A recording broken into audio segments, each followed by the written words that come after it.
Start the final session of this seminar, and we have none other than Professor Arindam Chakrabarti.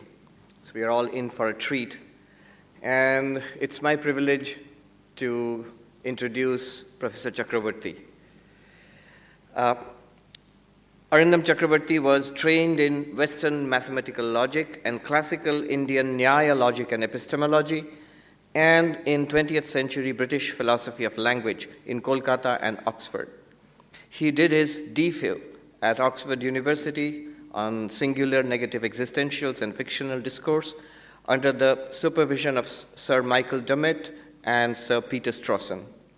After teaching in Calcutta University in the United Kingdom and in the United States, he returned to India to take up a professorship in philosophy at the University of Delhi. Since 1997, he has been teaching at the University of Hawaii as a Lenny Distinguished Professor of Philosophy. Between 2018 and 2020, he occupied the Mattu Chair in Indic Humanities at the Department of Philosophy, Stony Brook University, New York.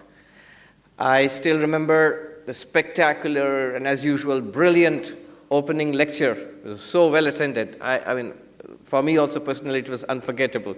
But I also remember that there were misgivings that after spending decades in sunny Hawaii, how would stormy and snowy New York seem to Professor Chakrabarti? And our misgivings were realized. He didn't like it one bit. So he went back to Hawaii, and we lost him at that time in New York. He has edited or authored 14 books in English, Sanskrit, and Bengali, and has published more than 100 papers and reviews in refereed journals or anthologies. In 2019, Bloomsbury, London, published his critically acclaimed work, Realisms Interlinked, Objects, Subjects, and Other Subjects. Currently, he is finishing the Book of Questions, Indian Philosophical Analysis, under contract with Penguin India.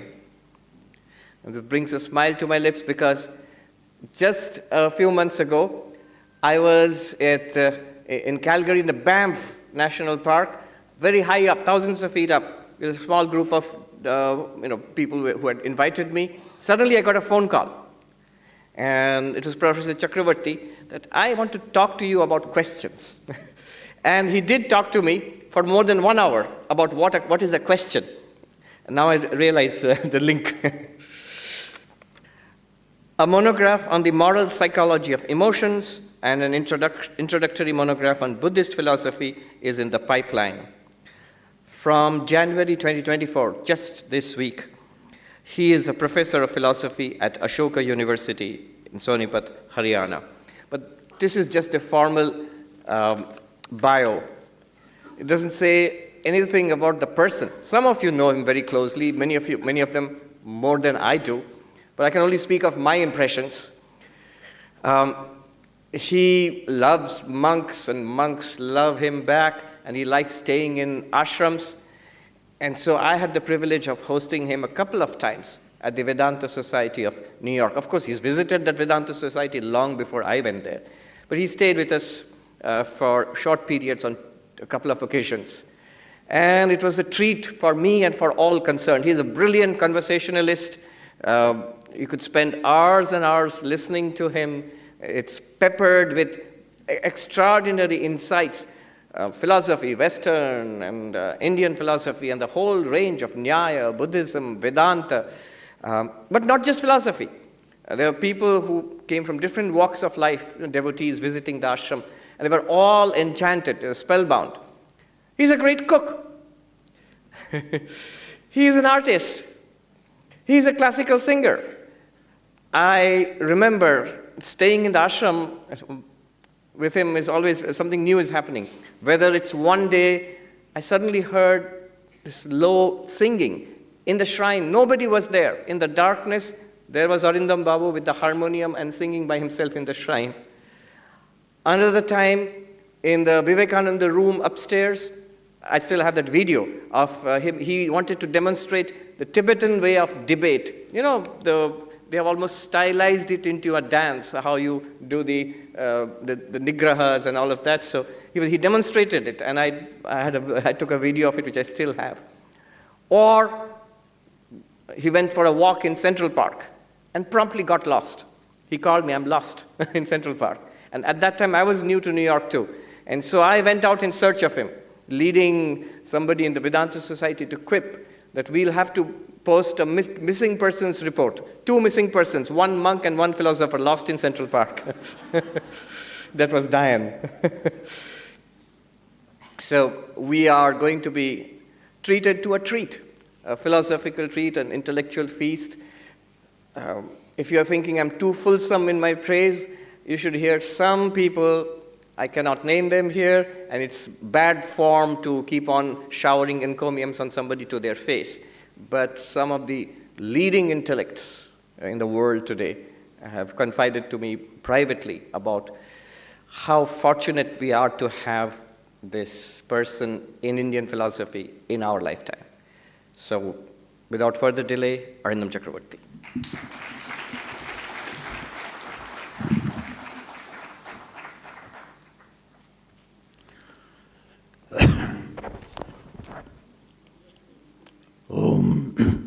नाद ब्रह्मात्म भूतम जगद इदम अखिलम बोधयंतम प्रबुद्धम मित्रे शत्रौ समानम तरु मृग मनुजान विष्णु बुद्ध्या नमंतम वेदांते नित्यमग्नम प्रणव रव घनम प्रेम पीयूषपूर्णम श्री सीतारामदासम स्मर मति जड़ताम छेत्तुम ओंकारनाथम.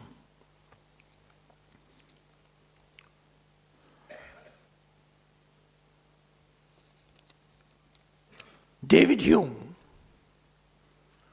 the famous skeptical empiricist Western philosopher, confessed that he found no self when he looked closely within. In my philosophical adolescence, I used to react to such Humean failures with the satirical remark, "It is not the pillar's fault that the blind person does not see it. Nayam sthanor aparadha yat andho na pashyati." Look again in the right place more carefully and you will find the self, I was saying to you.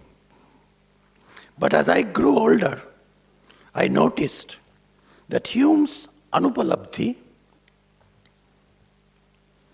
and this morning from my Guru Bhrata, my student of my teacher, Professor Motilal, Janardhan Ganeri, gave a brilliant exposition of K.C. Bhattacharya's imaginative reconstruction of the Vedantic pramana or doctrine of anupalabdhi.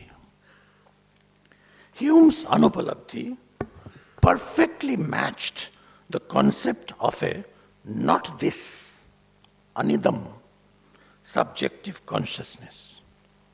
I noticed 4, not 1, 4 crucial occurrences of the word I or myself in that very passage, which is supposed to be his no-self doctrine. And this is the passage. When I, first, number 1, when I enter intimately into what I, second, call myself, I never can catch myself. At any time, without a perception or a feeling, and never can observe anything but the perception.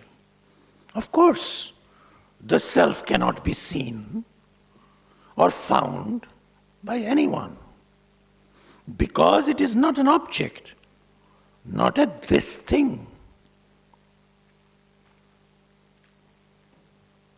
But who is it that notices this absence of a self or this failure to encounter a self apart from fleeting mental states. It is that first person whose irreducible, beautiful word in the Sarvanama, pronoun chapter of Vakyapadiyam, third part, Prakirna Kanda, Bhartrihari. He's talking about he, she, they, it, that, this, all the pronouns, Sarvanamas. And of course, he is an Advaitin of a different kind. So he cannot resist the temptation of doing a little philosophy of the word Sarvanama, name of everything. So he says that this unique Sarvanama pronoun called I, Aham, has a characteristic that he calls pratyakta, the property of being pratyak. To use Bhartrihari's words, it explains why it can never be encountered. It's never in the front. It's always in the back. If you see in the mirror, that's in the front. So, honestly, you don't see yourself in the mirror. What you see is something different. There is no self to be seen or found, which does not at all mean that there is no self. There is no self to be found. That doesn't mean there is no self. Our senses are designed for gazing out into the world. So we see other objects and people, but routinely miss the self. This introduction to my talk today, this is called On Missing, Witnessing, and Self-Ignorance, not self-knowledge. Paranchikhani vyatrinat swayambhu tasmat parak pashyati nantaratman. But some turn their eyes back. Kaschid dhira pratyagatmanam aikshat avritta chakshu. They turn their eyes backwards towards themselves. And what do they discover? They discover an inner sky, an inner space, where no sun, no moon, no stars, no lightning, no fire shines. Yet this unknowable center of our being is the self-luminous light by which all else is illuminated. In the current noisy noon of vapid logoria and relentless extroversion of social media, where it's a wonder of wonders, surprising, puzzling thing that intelligent people spend hours and hours of their precious busy mornings just forwarding messages that they have no authorship of, and they just keep repeating. It's like a flock of sheep, all of us. We are WhatsApp forwarders. That's what we think we do. As I said, that there is so much artificial intelligence that there is no room for intelligence. 20th century analytic philosophy was obsessed with words, sentences, theories of meaning, speech acts, language games, different ways of talking about spilling ink, for example, and the logic of truth functions, names, predicates, variables, quantifiers. For early Western analytic philosophers, inwardness of thinking portended unclarity, the cloud of privacy, private language, which of course Christian mystics of antiquity would have welcomed as the cloud of unknowing. Thus the word I, accidentally occurring in the word inward, casts a spell on all philosophers, including those who take it to lack any reference, any Bedeutung or Artha, Can an inward look at oneself afford any clear view of an inner space? However dark and dizzying, of course, in 11th to 16th century India or Europe, clarity and inwardness of thinking were not at all enemies of each other. It is the doubt-cleansed inward absorption with the cogito that led to the discovery of clearness and distinctness as criterion of truth. Nowadays, most clever, scientific, bibliographically ostentatious conversation about matters psychological tends to degenerate into uncooked smatterings of pop neuroscience and half-baked yoga mysticism, flippant Freudian gossip, or chat about ChatGPT. Too much preoccupation with artificial intelligence. Parodying the Gita phrase, this trend could be called Buddhi Viyoga rather than Buddhi Yoga. My keynote this evening will meander through 4 main segments, not in that sequence. First, I'll spend 5 minutes on the meaning of the adjective spiritual, which in the last 3 days we have been kind of skirting around, not daring to define it. And therefore of the Sanskrit word adhyatmika, of which it is supposed to be a translation. That's first segment. Second, my reading, and this is the largest part, my reading of Janardhan Ganeri's book, Inwardness. Right? Small book, but packed with ideas. An outsider's guide. Third segment, K.C. Bhattacharya's Staircase of the Self, where if you go down and down and down, you eventually are going highest, going up. All downwards climbing ends up as upward, as in this Escher painting. That's why urdhamulam adhashakam ashwatham prahurapyayam. And Staircase of the Self, all of this contained in this single volume, which is very easily available, Studies in Philosophy. But each 5 pages should take you at least 10 years to understand. Not because it is obscure, it is one of the clearest, simple English writers, but the problems he is dealing with are themselves tough. And finally, fourth segment, what does love have to do with it? And here I will tell a story, the story of Chudala and Shikhidhwaja. And this I have called in a published article that I did in Ayan Maharaj's, in Swami Medhananda's much acclaimed Bloomsbury Research Handbook of Vedanta. And I called this Swami Vivekananda's Prema Vedanta. I'll end with that. I had thought, I just clipped it off today, but I had a section on Madhusudana Saraswati, the greatest and staunchest non-dualist Advaita Vedantin, that he has a book called Bhakti Rasayanam, where he shows all the 9 rasas of Natya Shastra, how they can be enacted through the spiritual aesthetic experience of love in the form of grief, love in the form of laughter, love in the form of anger, love in the form of disgust, love in the form of fear, all of them.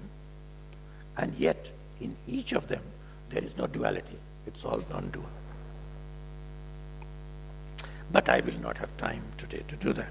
To start with the first segment, how do we interpret the adjective spiritual? It has become, at least for the last 50 years in India, English educated people always say, I'm not religious, I'm a scientific guy, but I like spirituality. I'm not religious, I'm spiritual. So I kept asking, what does that really mean?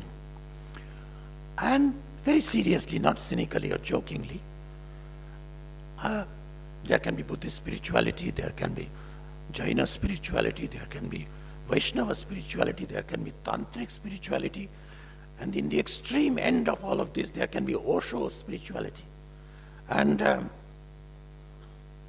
what's common among them? I don't know much about the Osho spirituality, but I think very seriously, spirituality can be defined as unselfishness, non-egotism. At one point, in answering questions, getting fed up with too many questions, he was battered. Swami Medananda said suddenly in Bengali without translating, Ami mole ghuchibe janja. That's spirituality. K.C. Bhattacharya says, reflection in all stages is a freeing process. Freeing process. The process is spiritual in the sense that it is as much cognitive as intellectual. A detaching activity, which is Nirmala here? Nirmala? Yes. Nirmala's first keynote was about dissociation, this detaching activity. But he says beautifully, which may be indifferently called the will to deny will. The will to deny will. Ramanujites, Vaishnavas would perhaps inappropriately get elated here and said, this is Sharanagati, this is like submission, surrender, prapatti, will to deny will. Learning from KCB on spiritual significance of Advaita is particularly significant today because he wrote that article for this institution, Cultural Heritage of India. K.C. Bhattacharya wrote in the first volume this article, beautiful article on spiritual Advaita and its spiritual significance. There is so much in that article. He says, the correction of an error, whether it is the rope snake error or the world which is actually full of consciousness, in his language, it's tingling with sentience. But to mistake that as an inert, jada, lifeless matter, when that illusion is corrected, it's like the experience is like the scales fall from your eyes. And then he switches to a moral experience. He says, when one recognizes some terrible, hitherto undetected moral mistakes or some heinous act that one did that nobody knew about. Most probably apocryphal, there is a text attributed to Shankaracharya called Prashnottara Malika. In that there is I read it when I was like in the 11th standard or class 10, 11. I just memorized that. And in that, there is one question and answer.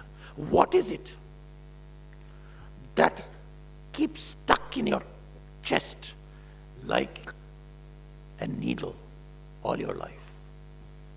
Amaranat kim shelam. And the answer I won't even translate. Rahasik kritam dushkritam. Some misdeed that you did that nobody knows about. But you know.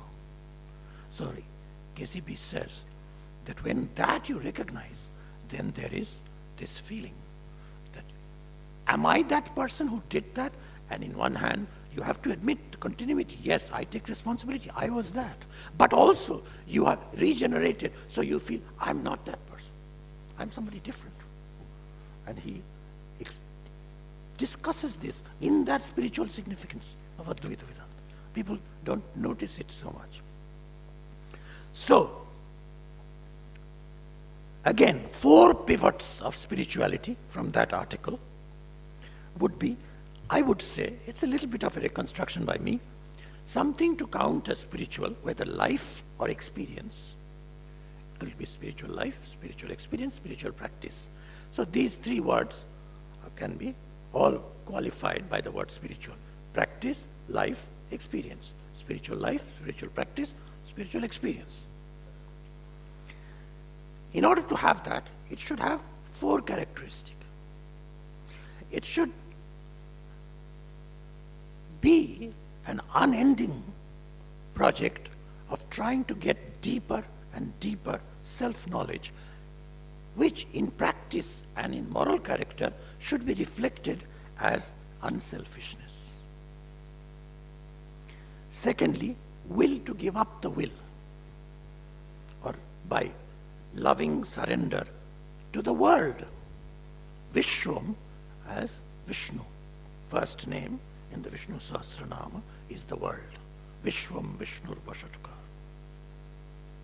And thirdly, inwardness, which can have many, many meanings. Not all of them would be spiritual, and I'll spend some time on that, discussing Kaneri's book, leading to transcendence of the unity-plurality binary. I am all. And this unity-plurality binary is transcended in the Vishnu Sahasranama, in the briefest series of names, where all the sarvanamas occur, the pronouns occur. Eko naikah, one. Vishnu is called one. And then not one. Eko naikah, second name. Sa, or savah, kah, who? Okay, I'm resisting the temptation of the question stuff here. Kah, then different, in neuter gender, kim, what? Kah kim, yat, tat, padam, anuttam. So these are all names of Vishnu. And finally, something which is very hard to explain logically, and it doesn't matter, it's only, I'm just sharing that for those who have the juice of relishing Sanskrit poetry by Abhinavagupta, and it was hard for me to break the prose order of that Anvaya, but somehow I managed with the help of many great colleagues. And the verse is Atman. This is the point of that, the fourth point, is that the cage of the body, which is supposed to be the bondage, right? But every practice that we do, spiritual, commercial, material, stock market, or doing a very sophisticated pranayama, everything, including intellectual, even if you are totally sitting frozen in samadhi, you are doing it with the body. And it is not, Abhinavagupta says, it is not in spite of the body, but because of the body that you become liberated. And he goes further. He says, this cage becomes liberation. Every particle of the body becomes moksha. It starts with a pan. Mati, from which pramana comes, means measuring. Madhatu, it's a verb, to measure. I cannot measure myself. So he says, Atmanyeva na mami. Pan. Atmanyeva namami. Atmanyeva namami nama visarat romancha rekhankura krantya kalchit aniyasirapi disho janami rundhe hathat. I do chittur, prana rodha, vayu rodha on any particular point, wherever my mind goes. I do a certain, not pratyahara, but a dharana on that. Rundhe hathat. Janame bhairava bhairaveti ratato hridgranthi visphotana. All the knots of my heart open up. Trutyat patava pashava panjara bhara. This panjara, this cage in which the bird was supposed to be, locked up It wants to go to the sky. No, the cage becomes the sky. Kayopi mokshayate. Kayopi mokshayate. So, approaching K.C. Bhattacharya now, I'll come to inwardness soon, but from an unlikely source. We know that K.C. Bhattacharya was, although influenced by Kant, but he was an Vedantin, Advaita Vedantin, and he was of the idealist inclination, but with a very different kind of original approach. And here we have the father of modern logic called Gottlob Frege. And his famous and absolutely seminal paper that we study like a Bible called Der Gedanke, the thought, a logical inquiry, in which he writes this. Can there be an experience, I'm quoting Frege, can there be an experience without someone to experience it? What would this whole play be without an onlooker? This is Frege, who inspired both Russell and Wittgenstein. In fact, Wittgenstein studied with Russell as a second best. He went to Frege. Frege says, I'm old, go to Russell. Can there be a pain without someone who has it? Last paper by my dearest student, Amit Chaturvedi, who is a professor in Hong Kong, was trying to show, I know critically, how the project of having these pains and this show without any single onlooker is done by Buddhist Yogacara philosophers. And someone experiencing is necessarily connected with being experienced. But there is something which is not my idea. Everything is not my idea, and yet which can be the object of my awareness, of my thinking. I am myself of this nature. Now you would say, what happened? You're supposed to say that the I is never an object. And here Frege is actually saying something which in the Adhyasa Bhashya, Shankara says, Nahi ekantena avishaya. Or can I be part of the content of my consciousness while another part is an idea of the moon? When I say, I see the moon. Or even if I say, that's the moon, I'm not mentioning me. Does this perhaps take place when I judge that I'm looking at the moon? I am not my own idea. And if I assert something about myself, and here comes negative introspective report that Janardhan was talking about this morning. Frege talks about this in the thought. He says, suppose that I judge about myself, I do not feel any pain at this moment. Absence of pain. Then my judgment concerns something which is not a content of my aware consciousness. It is not the pain, but the lack of the pain. That is me, myself. Therefore, that about which I state something is not necessarily my idea. But someone perhaps objects, if I think I have no pain at the moment, does not the word I nevertheless correspond with something in the content of my consciousness, and is not that an idea? So now you divide, like the Buddhist strategy, that yes, there is no positive pain, but the absence of the pain is registered by another idea. Frege would say, well, that may be. A certain idea in my consciousness may be associated with the idea of the word I. But then it is an idea among other ideas, and I have to be its bearer. So as the bearer, I have to be again distant from that. And a regress will start until the Pratyak Chaitanya comes, and that's everything stops there. What is the content of my consciousness? My idea should be sharply distinguished from what is an object of my thought. Section 3, Ganeri's Outsider's Guide to Inwardness. I'll now present a little faster.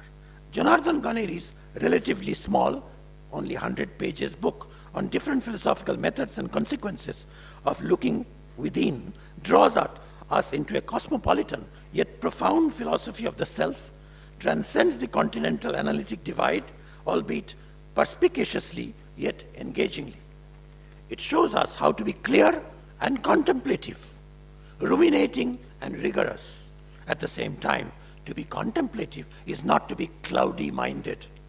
To be wise is not to be woolly. Meditation is not dogmatic slumber. Well then, what is it to be inward? Janardhan Ganeri, in his seductively succinct style, defines it thus, quote, "Inwardness in its most generic formulation is the presence of yourself to yourself." Presence, of course, is a technical term in contemporary phenomenological cognitive science. This much can be made plain. To be inward is somehow the opposite of being outward. It consists in not being concerned with the surface or the exterior of an object. It has something to do with a backward movement of thought, leaving the facade or the front towards what lies behind and at the back, pratyak, of our mind. The same movement is understood with the help, sometimes, of a vertical metaphor of going down deeper. So it could be horizontally instead of front, back, back, back, back, back. This is horizontal. And that is supposed to be the same as digging deep, deep, deep, deep like that. Right? And lo and behold, with these two movements, what you do is, in subjectus freedom, you go up. Because if you're going towards the root, that root is urdhamulam. That's going up.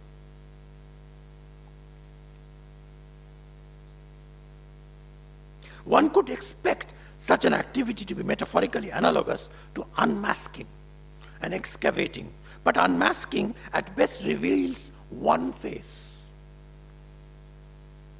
We're all used to masks, thanks to coronavirus, but that hides only partly. Peeling off the mask of socially projected ego, Ganeri tells us in his 5th chapter, titled The Face as Interface, dealing with our social subjectivities uncovers multiple selves. According to some, a single enduring core which is elusive according to others, and nothing at all according to Buddhist Humean philosophers. This chapter reminded me of Jean-Luc Nancy's book, Being Singular Plural. Is this unmasking supposed to be a good old introspection?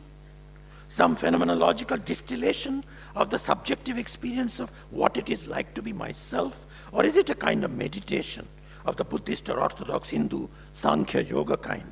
Ganeri leaves the question open. Why is the subtitle there? An outsider's guide. What is the purpose of Ganeri's subtitle? Does the author wish to suggest that he himself is an anti-realist or fictionalist about subjective consciousness? I can't imagine Janardhan being an eliminativist. I mean, Janardhan is no Dennett. But then why is consciousness or cognition or experience or thought considered to be inside in the first place? Inside and outside are both terms in spatial distinctions. We can say that the brain matter is inside the skull. But in that sense, the consciousness is not inside. Okay? Either it is nowhere, it's not any place, or it is everywhere. Why is this insideness? When Emily Dickinson, in a classic poem, writes, "The brain is bigger than the sky," she means by brain our consciousness or mind, which encompasses all of space. Literally, what is inside has to be also in space. Whereas Mary's inner feelings and sensations and qualia seem to be open to Mary's view.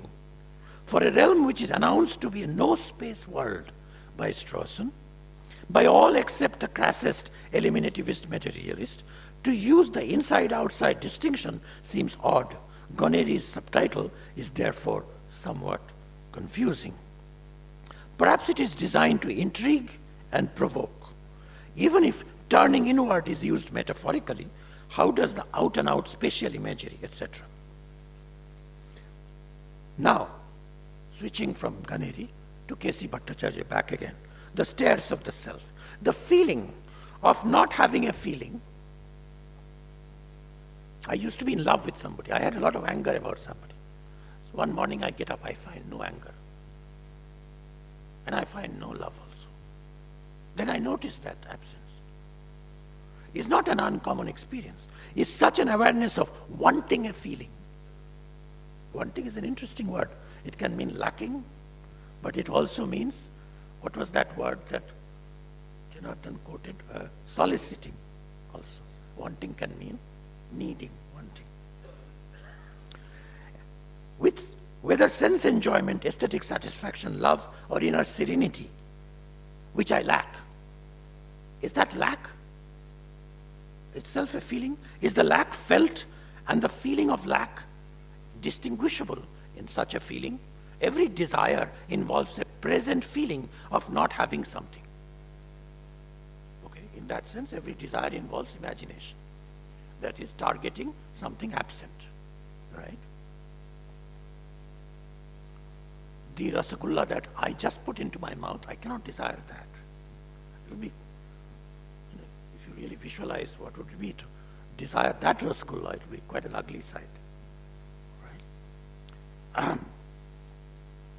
We take for granted, for example, the concept of an external object of perception, the concept of our perception of a thing as distinguishable from the thing, the concept of our own body, itself demanding a paradoxical sense of non-spatial in here, from where we look at all things out there, in and through which we have such perceptual experiences. And K.C. Bhattacharya's subject as freedom, however great lofty heights of abstraction it might be, has 2 chapters specially. 1925. He had not read Merleau-Ponty. But there are 2 chapters, bodily subjectivity 1, bodily subjectivity 2. And it distinguishes our awareness of our own body as half perceived and half unperceived, right?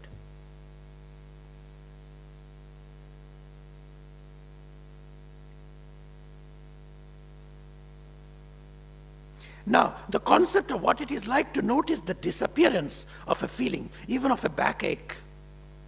One morning you get up, the backache is gone. What is left? What are you noticing? Are you just remembering the backache? No, you are noticing something. The backache is gone. Absence of the backache. And of course, the concept of looking within and finding one such perception, noticing the flutter of a volition or a desire, such a crack or seam, S-E-A-M, seam, of internal self-incompatibility shows up in our most habitual and perhaps indispensable notion of introspectively detecting, as it were, the bare self, the anuyogi of the abhava, not the pratiyogi, not the missing feeling, but where the feeling is missing. From where a certain feeling has disappeared. When I encounter such an internally registered lack of feeling, the relief may take the form of feeling of a lack of feeling. And through this crack, K.C. Bhattacharya, and following in his logico-phenomenological lead, we can reach the last level of self-isolating freedom, that is spiritual subjectivity. A backlash, 5th section, from Immanuel Kant. You would expect the transcendental philosopher Kant would be a friend of transcendental meditation. There has never been a worse enemy of transcendental meditation than Kant himself. I'm going to quote Kant now, and you will see how he warns us. Don't meditate. That's a recipe for madness, Kant says. A Kant that K.C. Bhattacharya almost worshipped. Right? But he was doing Swaraj in ideas. So his Kant It's his own ideas. Right? So Kant wrote in the Anthropology section 4, Anthropology from an Empirical Standpoint, taking notice of oneself, animadvertere, advertence of the anima, the soul, is not yet observing oneself. In observing ourselves, we make a methodical inventory of perceptions formed in us, which supplies materials for a diary of introspection and easily leads to fanaticism and madness. But the real purpose of that section in Anthropology, Kant tells us, is to warn against the process of, quote, spying out the involuntary course of our thoughts, having the false, deceptive feeling that as if I have a control over that. Kant's writings against a kind of inwardness gets grimmer as he calls the derangements illuminism and terrorism, and comments, for without noticing what we are doing, Kant says, we suppose we are discovering within us what we have ourselves put there. As did somebody, Pascal, with his terrifying and anxious ones. Kant was not fond of Pascal. But then we wonder, what about Kant's own transcendental phenomenology? Kant draws another distinction there between good, healthy, and bad, pathological introspection. Quote, to observe in ourselves the various acts of representative power when we call them forth merits our reflection. It is necessary and useful for logic and metaphysics. But to try to eavesdrop, sneakily notice what is going on inside me, as happens through the play of imagination when it invents images unintentionally, is to overturn the natural order of cognitive powers. Paranchi khani vatrirat swayambhu. They should look outside. Don't turn them. Avritta chakshu is pathological, Kant says. A man who can relate at length his inner experiences of grace or temptation can arrive after the voyage of discovery he makes to scrutinize oneself only in Antarctica. For these inner experiences differ from outer experience of objects in space. And the stability of observation that is necessary for experience is lacking. For gradually we come to regard what we have purposely put into our minds as something that was already there. And that's an error. Janardhan Ganeri's Tourist's Guide seems to ignore all these Kantian warnings and delve right into the labyrinth, explicitly invoking Borges, along with the Upanishads and Sartre, that is the self or a plurality of selves, or a nobody or being no one, as Emily Dickinson and Metzinger would have us take ourselves to be. Quickly, 5 metaphors of inwardness. Okay, discussing a whole lot of philosophers and literary figures, Chuang-Tzu, Socrates, Upanishads, Nagarjuna, Augustine, Avicenna, Dignaga, Dharmakirti, Kierkegaard, Simone Weil, Borges, Aki Kaurismäki, contemporary Tamil author Mouni, Kurosawa, Kobo Abe, finally leading onto Fernando Pessoa, his current obsession. The reader would mind too. The reader would feel over-enriched to the point of having a metaphysical vertigo as they go through these alternative pictures. Pessoa wrote in a poem, "Wise is the one who does not seek. The seeker will find in all things the abyss and doubt in himself." Here is the review. Here is the list of metaphors. Browsing in a library. This is for inward look. It could be like browsing in a library. Which book, etc., etc. If any of you remember, there is a very subtle scene in Satyajit Ray's movie Charulata, where the Madhavi, she is looking for a book, and she is singing. She's looking for, and the song is Bunkim, Bunkim, like she's looking for Bunkim, right? Browse. Second, perspectivism. Jaina Anekanta or Kurosawa's Rashomon style, be it seven blind men disagreeing about a noumenal elephant, or an objectively alternative chameleon of a world. Third, the labyrinth. Fourth, the unmasking of our social persona. And fifth, troubles with doubles, finding the second self within ourselves. Borges, Jerry Wahlberg, and Evan Thompson on the dreaming self and the dreamt of self. Well, I'll skip the most interesting section of dizzying plurality of heteronyms. I'll come straight to my critical observations, not against, but towards Ganeri. If he ever responds to that, that'll be great.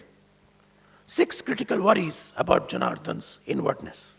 First, the Upanishads and Pessoa wish to go deeper and further back into the self, while Wittgenstein and Simone Weil recommend calling off this project.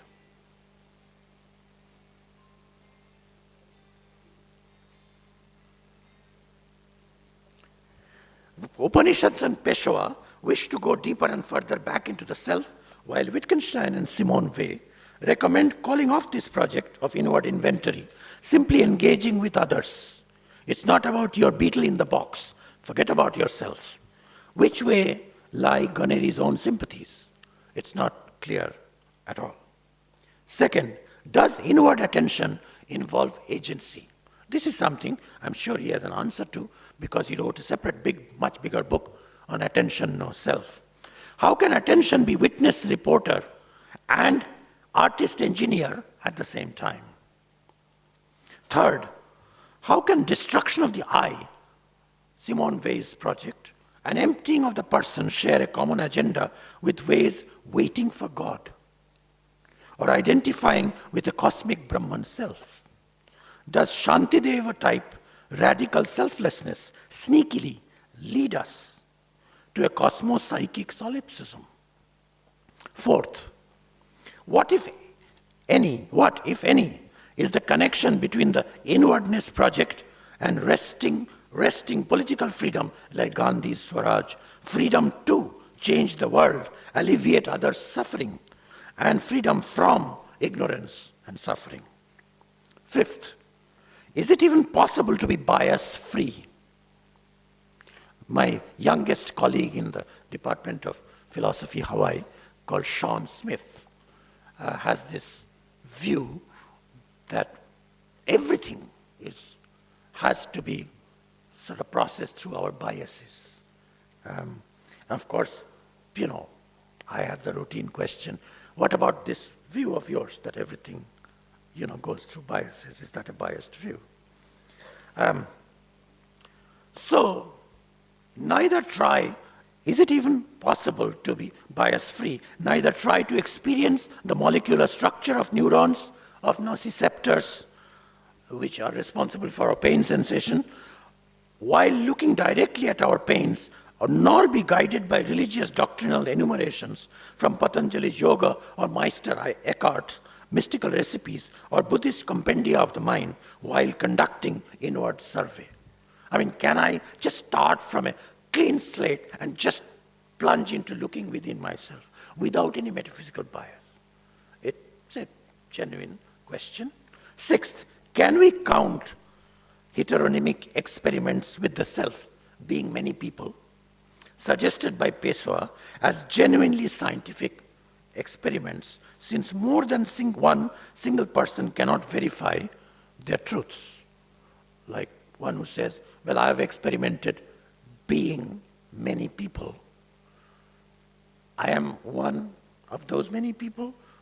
Then, who makes the comparison and so on? The old question. The above questions are not meant to point out lacuna in Ganeri's book. They are supposed to be reader's guide to his outsider's guide to inwardness. Last section. From love to liberation, from liberation to love. Love binds. Love frees up the melted heart.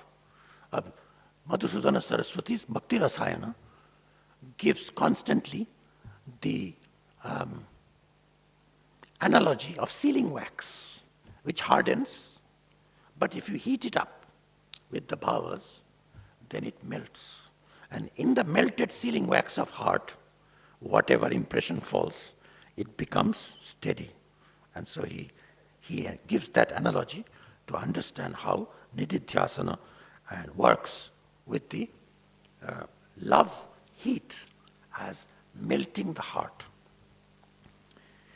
Love frees up the melted heart from the hardening burden of the ego. To the young but prematurely retiring, dispassionate and cynical Rama, his teacher Vasishta tells, among 50 other stories, the story of Shikhidhwaja and Chudala as two enlightened lovers who were willfully reborn to relish and relive their non-dualistic spiritual life as if one jiva in two bodies. Side by side with the worldly business of running a kingdom and a domestic household, the palace, they devoted themselves to contemplative and analytical self-knowledge. They kept saintly company and discussed between themselves, even in bed all night, constantly the nature of individual and cosmic self. Queen Chudala is on a faster spiritual track. She realizes that nothing but pure consciousness is real. And everything else, the body, the sensory motor organs, the mind, chitta, the intellect, buddhi, the ego sense, ahamkara, the embodied person, and all their objects of perception is unreal. By reflection alone, philosophical reflection, she doesn't start pranayama until she's liberated. Then, as an extracurricular activity, she starts that. And she gets temporarily interested in vibhutis. She wants to fly. Levitation. Without abandoning anything and without seeking anything, she becomes free from both craving and disgust. Without abandoning anything and without seeking anything. This attitude, Abhinavagupta, incidentally, there is no doubt that Yoga Vasishtha is a Kashmiri text, that there is no doubt about it. But it is not sectarian. It's friendly. Sarva Parshadam Shastram. But Abhinavagupta loves this particular attitude. So in an Anuttarashtika, he says, Ma kinchit tyaja. Don't give up anything. Ma grihana. Don't take anything. Ma kinchit tyaja ma grihana vilasa. Have fun. Swastho yathavasthita.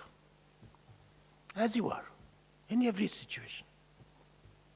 Even when Chudala says in the first person, I delight in non-enjoyment of pleasures. Notice the absence of pleasures, right? As if I have enjoyed them.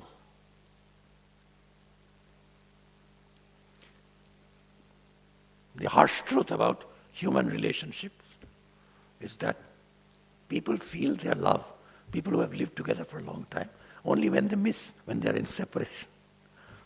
So you need to go away to miss and therefore feel the love. Even when in the pleasure gardens, I remain firmly established in the self, neither in enjoyment of pleasure nor in rejection. I am happy with whatever is obtained without effort. Yadricha labha santushta. Her husband, the king,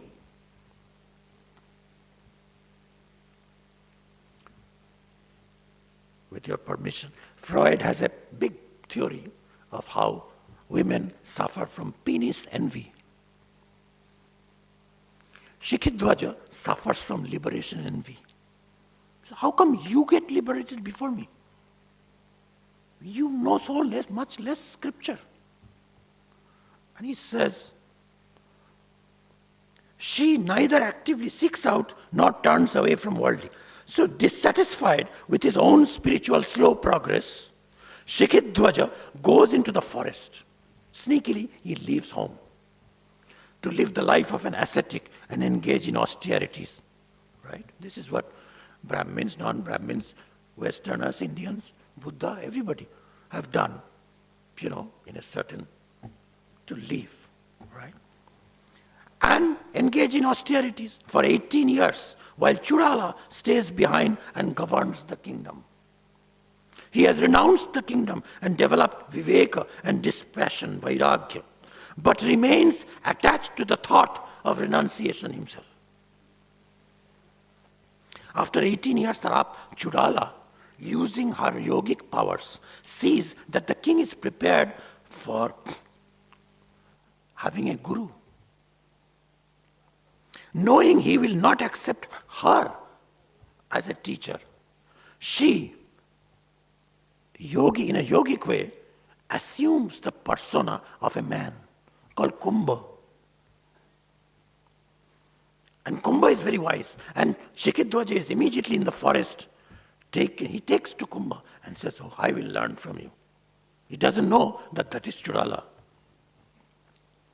Kumbha tells Shikidwaja the story of his own conception. His father Narada, himself the son of the creator, once after finishing meditating, looked at beautiful naked nymphs, and his heart experienced pleasure, and he lost equilibrium, overcome by lust, and his semen fell in a pot where he was born. That's why he is called Kumbha.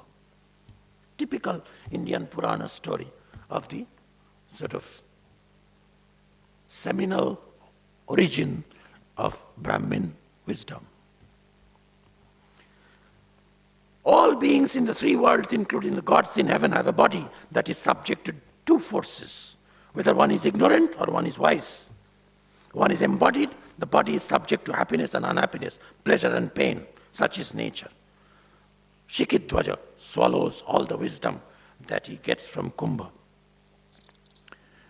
Then Kumbha sees, that is Chudala, sees that he's almost there.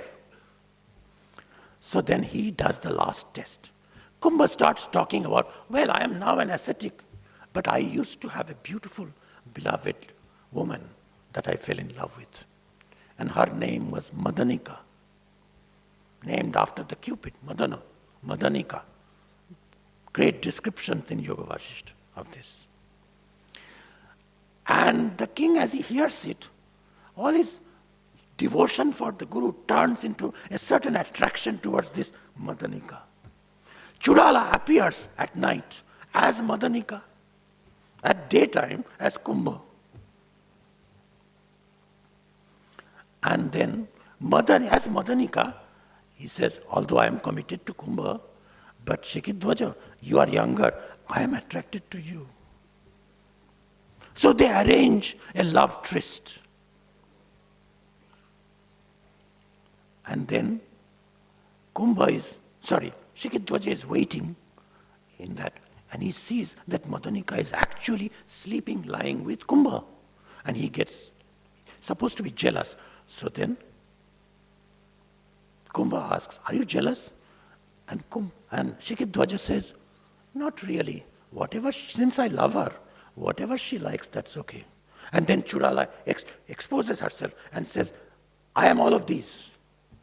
You have passed the test, you are not envious. Your love is not possessive.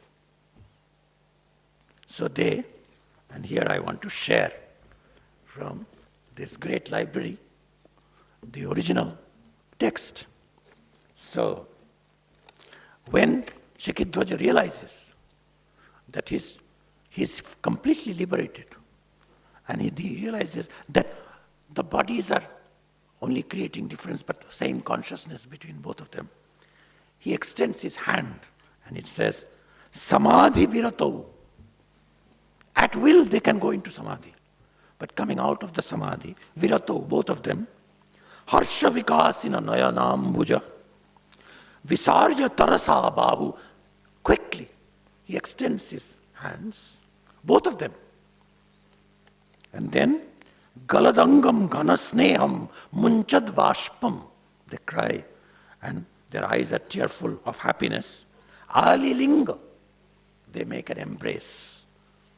And Yoga Vasishtakara says, the bhava, the emotional essence that was created in that space, by their embrace, could not be described in words, even if thousand-mouthed celestial serpent Vasuki spoke with relish and rejoicing spirit.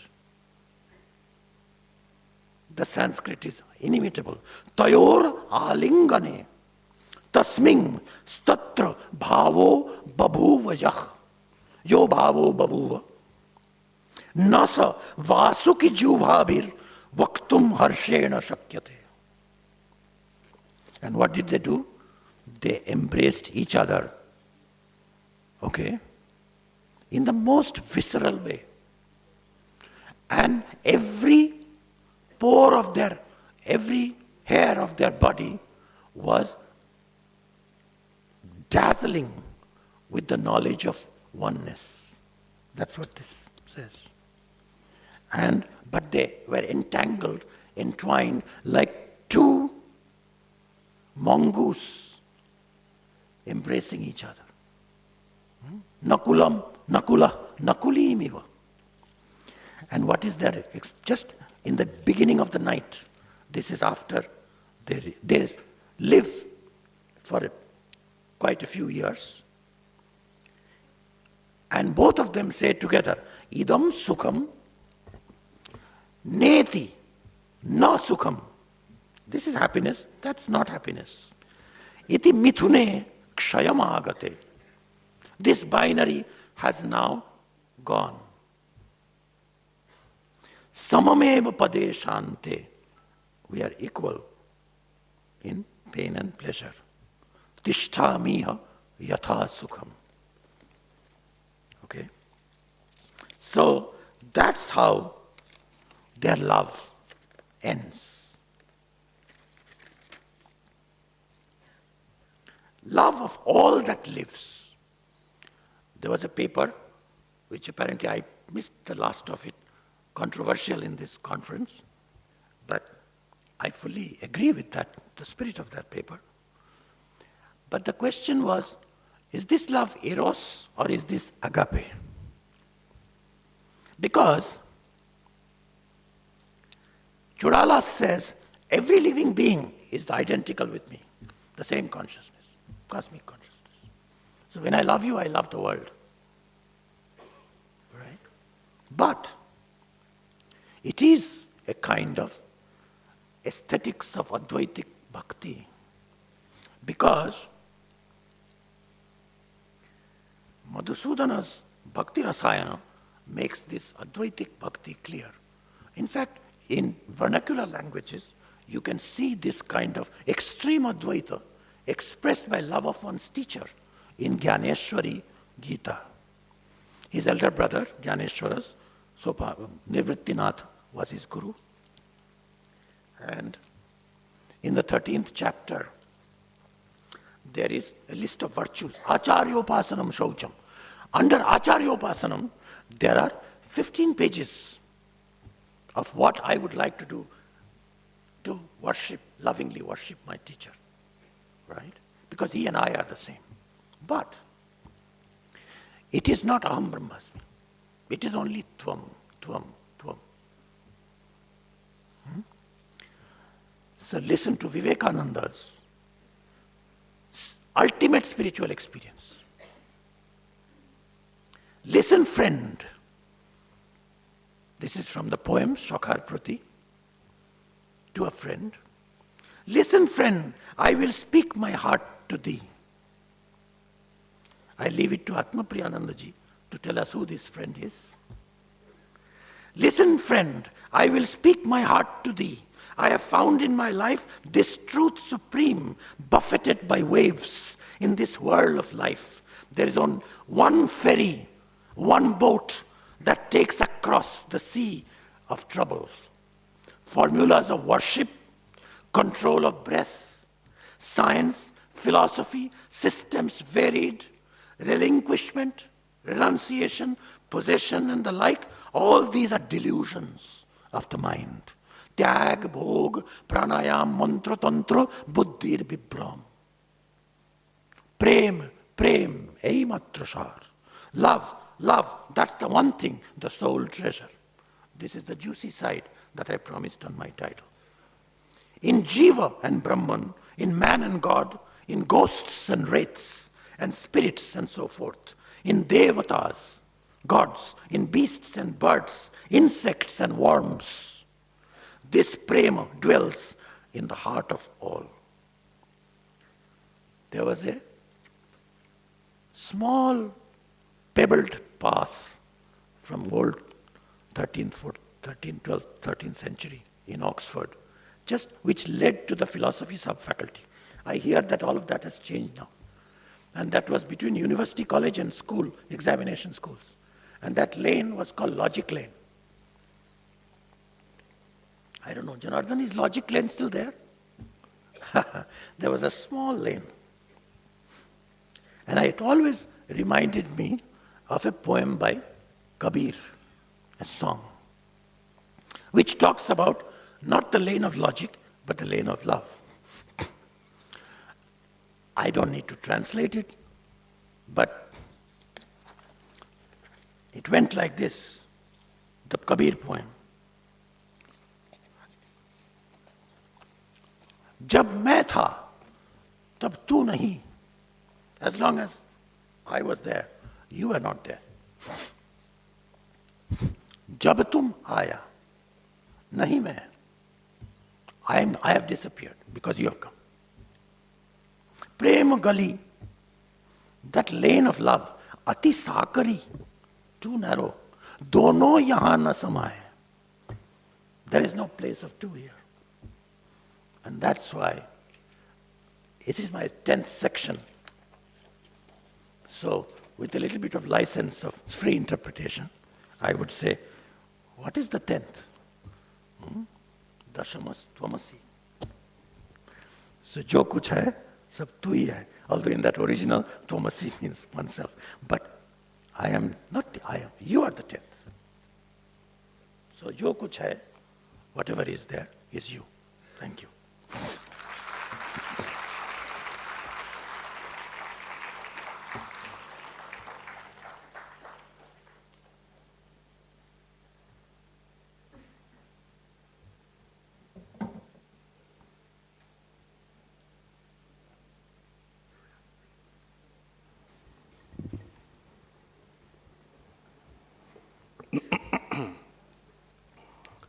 On behalf of the Ramakrishna Mission Institute of Culture, I express my gratitude to Professor Arindam Chakrabarti for his scintillating, concluding keynote address.